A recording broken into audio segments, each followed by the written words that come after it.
If the Westerners have just half of our spirituality, if they can have half, their country will be 4,000 years ahead of the whole of Africa. Ladies and gentlemen, welcome to this channel, Unfiltered Truth with Greatestedo. Thank you for always engaging, and do well to subscribe, share this video, like and comment. Thank you very much as you watch. I came in here today with something heavy. Yeah, I call it something heavy because it is something that has to do with what we are currently facing now in Nigeria, especially here in Edo State. While growing up, traditional rulers had a big role to play in curbing insecurity. I'm not talking about equipping the vigilante with guns and all these things. I'm talking about using our traditional ways, African ways, to prevent insecurity. But recently, these things are not being done. What do you think has changed? Well, thank you very much for that question. To me, I feel like it is a shame that we in Africa, not just our leaders or our rulers, the people, the individuals, we have failed to remember what our ancestors used in curbing insecurity. You made mention of our ancestors having different means of tackling insecurity. First of all, I'm from Benin. So when we talk about insecurity, we ask, what is insecurity? Insecurity is when an environment is being threatened, either external or internal aggressors, either they are trying to steal or kidnap. Centuries ago in this kingdom of Benin, it was recorded by the Portuguese that came in that there was no doors in people's houses. This is to tell you how safe it was 200 years ago, 100 years ago. There were no doors. I still grew up meeting what we call obiovio. Obiovio is when you see two houses, you see a partition between them. This partition is maybe 3 feet to each other. There were no fence. So when I said when I was growing up, this means it was just recent here. There were no fences in any house. There were no demarcation. The doors were not locked. You could tell your next neighbor in the next house that I'm going to the farm. Please, in case anybody is asking after me, just tell them I'm in the farm. It was that secured. And it was recorded that people could leave their door for 24 hours. There were no challenges of criminality, no insecurity. It was well documented. But today, I know with civilization, as people may put it, and population, there will be rooms for different kind of characters in the society. But back in the days, from what I grew up to see, there were no fences in the house. It wasn't because the elders trusted everybody not to be a criminal. It was because the elders had their ways of protecting their territorial space, protecting their homes. For instance, there are farmlands. If you go to a farmland about 20 years ago, 30 years ago, even up to 18 years ago, if you go to somebody's farmland to steal, it's either you sleep inside a farm or you can get stung by either a bee or a snake. So there were many spiritual protection. But at some point, you see the children of this particular man that had all these potent charms, they will tell you that this is devilish. So I keep asking myself, if I have bitter leaf and other grass or herbs together, if I mix it together and it could make me disappear from one spot to another, how am I devil? because I'll be needing it at a time where there's danger or threat. Can easily move. Yes. Now, if you go to a typical Edo house or a typical African house, at the entrance, I grew up seeing them. That's why I'm giving instances. At the entrance, you see different kind of either charms or voodoo or objects or items tied to the entrance of the door. If you cross this house or you have any intention to go inside and steal, you already have a problem. Is it that you start sweeping with a broom? Yeah, I think I've seen a broom. Some here in Benin. I can't mention the name of the particular house, but yes, I've seen one. So there are things like this. Sometimes you see things inside a bottle, they tie it close to the door. But while the children in this house, when they start growing up, they start telling their father that they know better than their father. This is why you see, I will always blame our elders from the age of 17 downwards that stood very far away from the tradition of their own father. Today it's a problem. Insecurity is not a challenge, which was not a challenge about 50, 60 years ago. 30 years ago. Even 30 years ago. While I was growing up, I knew very well that even if kidnapping issues were very rare, but they normally take very high profile people in the society. Yes. And when they take them, they mention specific amounts. And later they pay and they return them. And back in the days, I also witnessed some situations where people are being kidnapped from their homes or anywhere they are being kidnapped from. The elders of the community, they come together, they make appeasement. This kind of appeasement is, in an instance, people in Africa don't know that you can control anybody's mind in the world. If now this video we are making, this podcast, a lot of people will watch it and say, maybe this man speaking is crazy because what I'm saying is beyond their comprehension. Yes. So a lot of people don't know that you can control the mind of other people.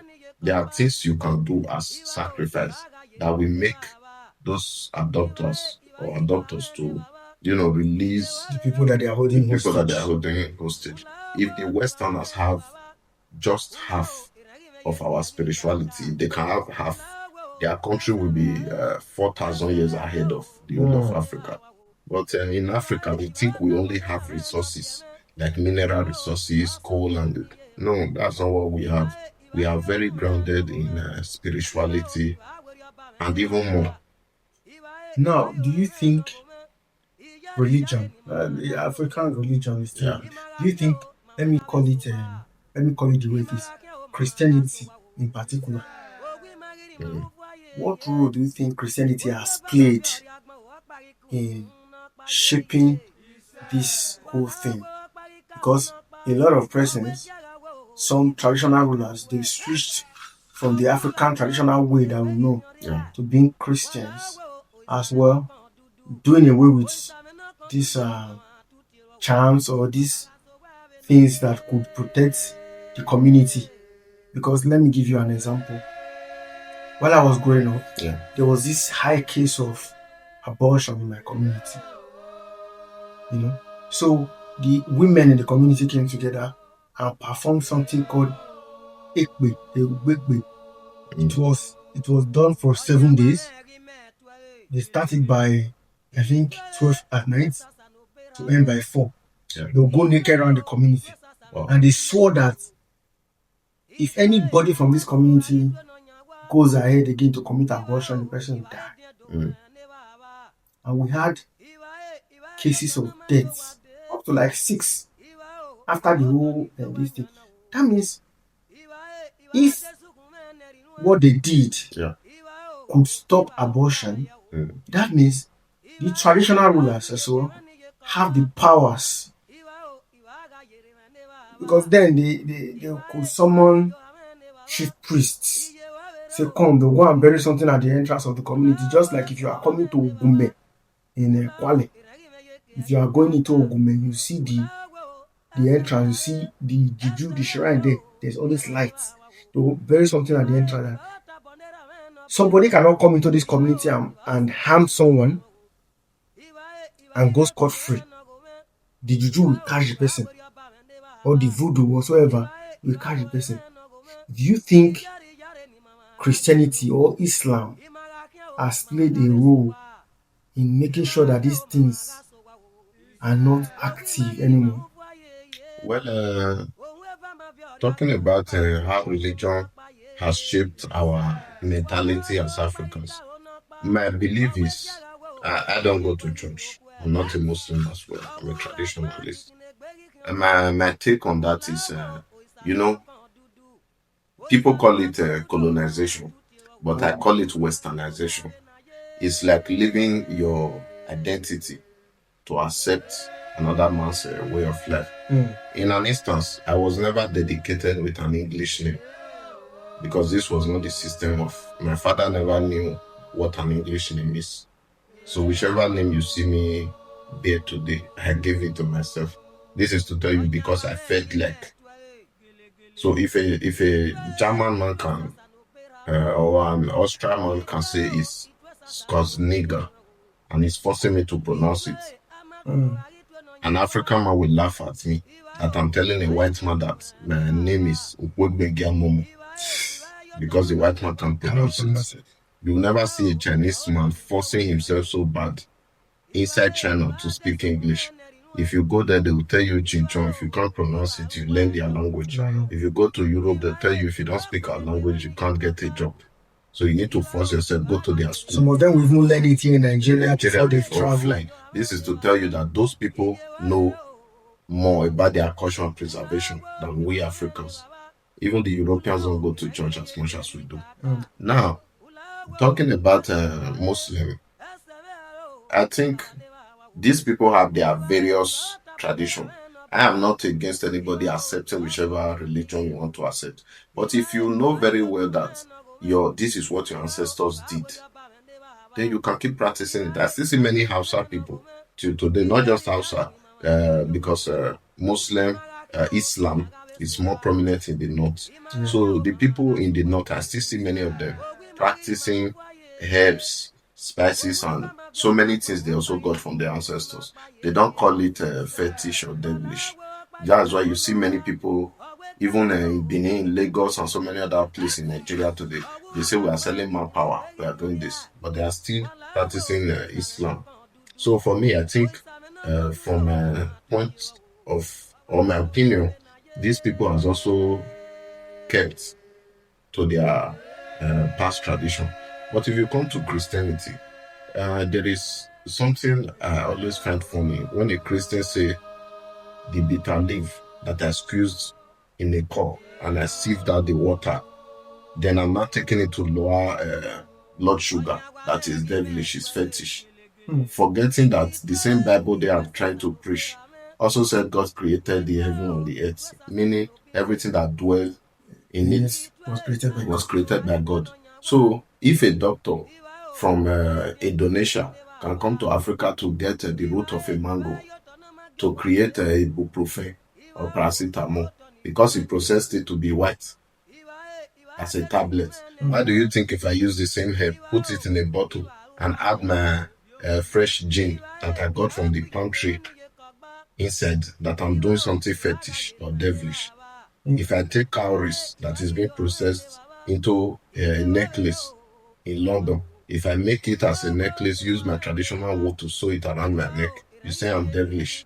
So the mentality of an average Christian that I've seen is criticizing and demonizing what their ancestors did, which was normal, or they felt is bad. So I think I'm not going to blame Christians 100%, but I'm also going to say 60% they have contributed to our balkanization of tradition. They have contributed to how a lot of people have seen their tradition, because I have seen many religions. It's only the Christians that go house to house to do what they call evangelism, or they ring bells 5 a.m. in the morning to, so Call people for worship. to call people come and worship. And But the Muslims also, yes, they call for worship. the Muslims do, but I've being on this earth for some time, even if I'm still very young, but a Muslim has never stopped me to convince me to become a Muslim man. Even if they are extremists in every religion, trying to, either Islamize or Christianize a particular nation. But at the same time, I've never been stopped by a Buddhist. I've never been stopped by an Hare Krishna worshipper. I've never been stopped by a celestial person or whoever. But people that say, okay, we are Pentecostals, they've stopped me so many times, telling me that if I don't live the practices of my father, I will go to hell, a place that has no evidence before me. So I think they have also contributed. Now you mentioned something. I told you for example, in Benin, there's something we call emenunu, word of mouth. This thing I'm telling you is still very common. And I know that there are people in Nigeria in general that still have this kind of potent charms. This kind of thing has to do with commandments. Whatever you say will work. Okay. You just need to know the language. It's like when the people at movies, they say open sesame and it does do it over. Now, this is how the African ancient language or languages are coded. If, for example, you need to say go, come, and suddenly when you make mention of this word, an object appears. Yes, okay. If you can never do go, come, if you say go, come, if you miss it, it's like you're missing a password to a phone. It will never work. So there's an activation to every potential. This is to say, if there's a community or a village, I think tackling insecurity in these places is the simplest thing our traditional rulers can do. I feel like a lot of our traditional rulers, they have dropped what their ancestors had. A lot of people don't even open the doors where their father worshipped his own father. So because of this, you see a lot of challenges. Normally, like I told you, in Africa, even in Nigeria, people can control bees. You can control animals. Do you know you can speak to a cow, a dog, any kind of animal to collapse and die, and it will happen? This is because there are powers. You can command bees to sting whoever. If somebody comes to steal your thing, you can command bees. You can command a vehicle to stop moving. It's just for you to touch it. There's this song Odumodu said, if you like gym. For me personally, I always say for example, there are people that are very powerful, either with rings, necklaces, or words of the mouth. If you like gym, you can be as big as Kevin Power. If they touch you, you are gone. You are going down immediately. This is if you hit them first, you go down. If they hit you first, you go down. This is not because they are so powerful. They can be very skinny, but what they have on them. So a lot of people will see you, for instance, putting on a powerful earring. They call you devilish, or they start staying away from you. But they are the same African man, just like yourself. So if each traditional leader come together, if there is no disunity or disorganization in any village, I think elderly people can come together. What can we do to curb insecurity? I have seen videos on Instagram in the western side of Nigeria, which is Yoruba side, where they say, oh, some people came to steal and they slept off. Yes. Now, imagine if we take this route in every part of Nigeria. Even if we are trying to say the government needs to equip our soldiers. Do you know vigilante is not new to this Benin city? Yes. Over 400 years ago, 500 years ago, we already had our traditional vigilante, which we call Ivele, Emanihade. This is why you will see a place today at the Afeme houses. They say Agenebode. To the Benin, these were people that stood as guardians during the Benin War in 15th to 16th century, 1515. This is to tell you how protectors has emerged from this part of Benin. So while I was growing up, if there is a crime in a community, a frequent crime, either stealing or whatever, the elders call every other older person or younger person. If you have any potential, you cannot keep it to yourself. Yes, it is an oath.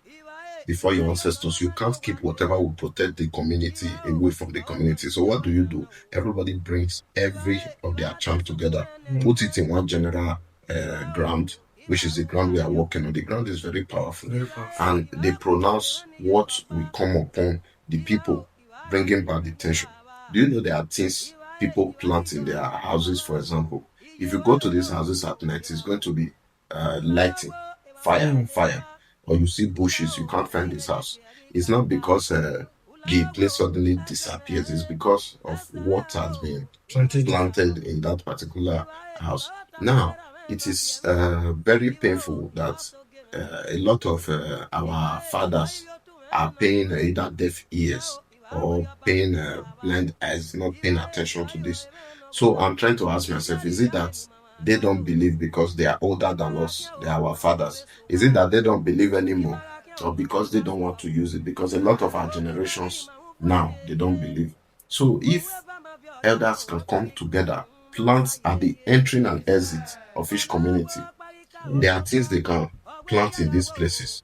You can never Edo people say Ojaya, meaning you can go very low to defend your community or your country or your hometown. This is to say, if people want to tell you that they can play dirty, you tell them that you're already in the mud.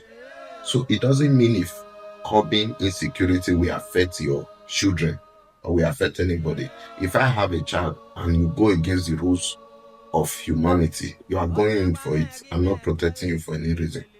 This is to say, the elders in the community can actually curb insecurity in Africa, because we have neglected our powers. We have neglected a lot of things. So you talking about how religion have shaped our society. It's like me coming to you and telling you, you are Edwin Ogbodu. It's like I'm not coming to tell you, you need to answer Julius Caesar from today henceforth. I have changed your destiny. I have changed your purpose on earth. I have changed everything about you. This will make us go later in this podcast. This will make us go into how Africans have so neglected their tradition and their past relationship with their ancestors. They are so neglected that people that a person that's supposed to be answering which is happiness in his language. I'm using my language because I understand. Somebody that's supposed to answer Ogogo is not answering Henry. Yes. Or Precious. These are not our names. I say it, if not because the Chinese are business minded, so they travel out and do a lot of things. You will never see a name like Jackie Chan. He had a name before the Chan. They are traveling out, so for easy pronunciation for the people, they just put that name. If you go to Germany, go to America, you can't see an American man using Ogbodu, for instance. They won't do it for you. So I know there are rooms for more growth, civilization, and all, but it is not to disregard our tradition or of destroying our past relationship with our ancestors. So I feel like we still have a lot of missing link with our ancestors. This is why insecurity is still looming or booming in our society. So our elders, you made mention of women coming out going naked. I grew up meeting this practice. Okay. There are villages, and in villages in Benin, I'm always using Benin because that's where I'm from. An Igbo man can tell you they have their tradition as well. And a Yoruba man can tell you. So I also grew up knowing that in every community, there's something called Omeo. It's like a tree planted with mysticism that people don't understand. Some of the trees are even over 100 years. Now, currently, some communities, they have sliced all their trees for furniture. Because the youth that came later do not believe that this is. The women also go naked before this. Before they go naked, you know that every year there were traditions. There were things to summon good spirits. This is the festival period. Exactly, a lot of festivals to summon the continuity of the protection of the ancestors. Just like Igwe. Exactly. Igwe is thanking your head every year. It's just like a Christian saying with his mouth, I'm a Christian, but you don't go to church. You don't pray to the God you believe. The Muslim believe in Allah. This is why they keep to their time. If it's 12, it's 12, 4 is 4. They always go because they believe Allah is protecting them. So as a traditionalist, you also need to.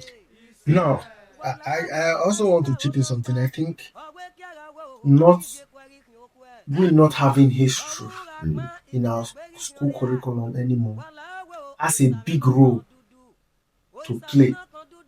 Correct. Yes, because I believe if history is being taught in schools, the children should be able to know where they are coming from.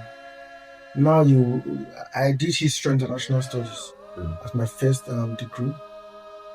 Most of the history just about America, Germany, and so I think it's a good thing the government bring back history to our schools.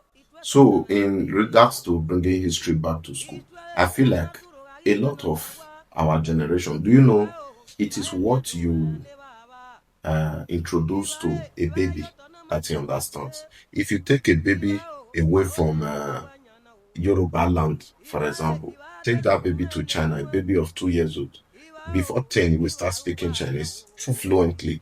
If you take a baby away from China to a place like America, fluent English will come in. Or Imo State, they will start speaking, but you see them with curly hair. You see some white people coming to Lagos, they start speaking pidgin. And people say, I have the taste for being pidgin English.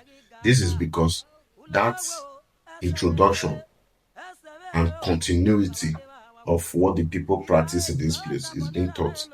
Now, I feel like our government and our traditional rulers should push more to bring back history and spiritual studies. I've never seen a class, I've never seen a school up to this extent where they say spiritual studies, they write it on the chalkboard. Have you watched a movie called Harry Potter? Yes. In Harry Potter, they were in school and a lot of magic wand and all those things. People can do it in Africa. But if people try to express what they have in Africa, people call it witchcraft. They call it being fetish.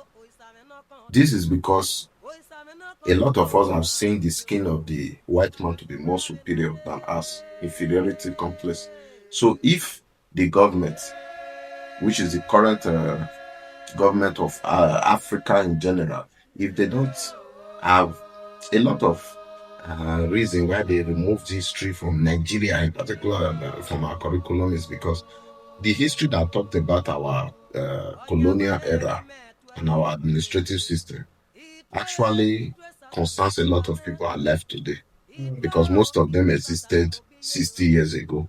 So many people don't want them to have a bad name or the kids growing up, we see them as. So they rather watch a whole generation not know where they are coming from than for their name to be bad. An average African child does not know the name of his 5th grandfather because they will tell you, they not tell us so.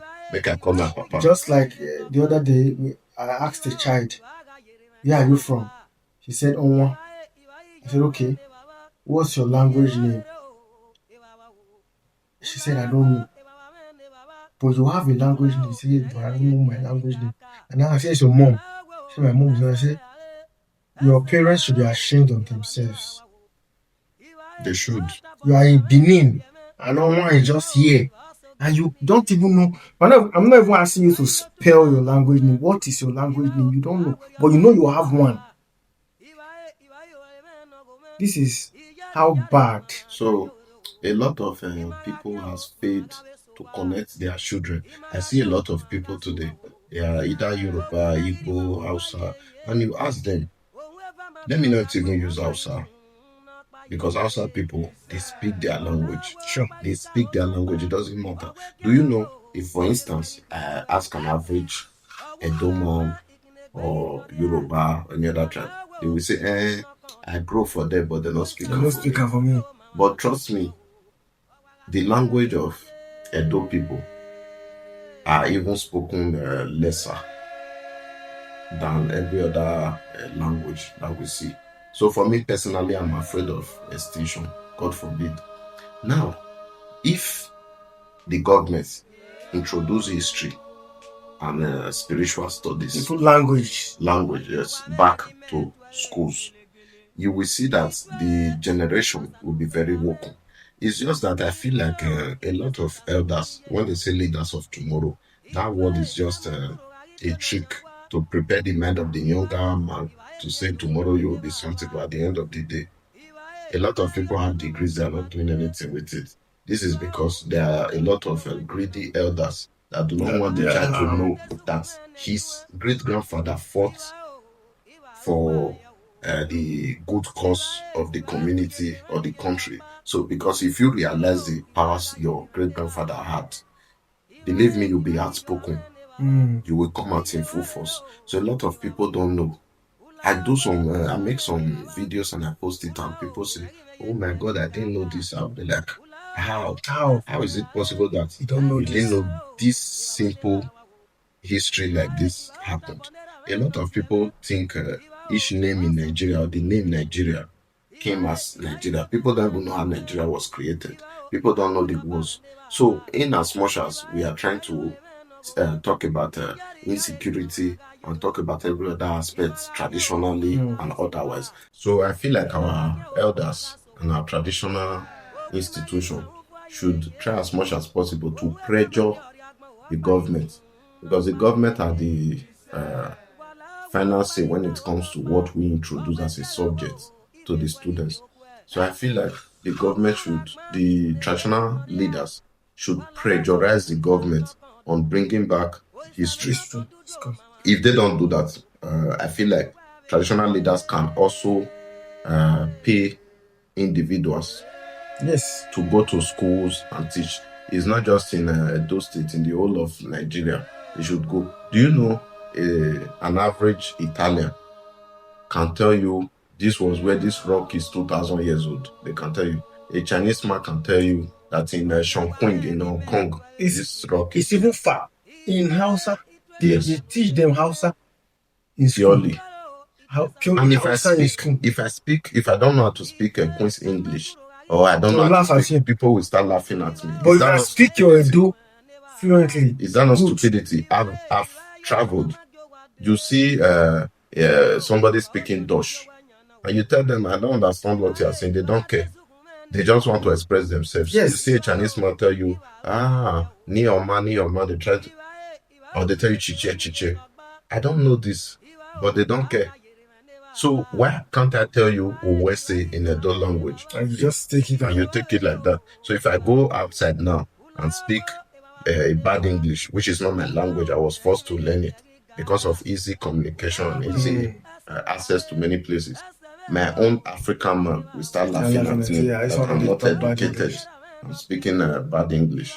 It's not my language. You should be ashamed of yourself if you cannot speak your language. You should go into hiding. Cover yourself in shame. Cover yourself in shame. Okay.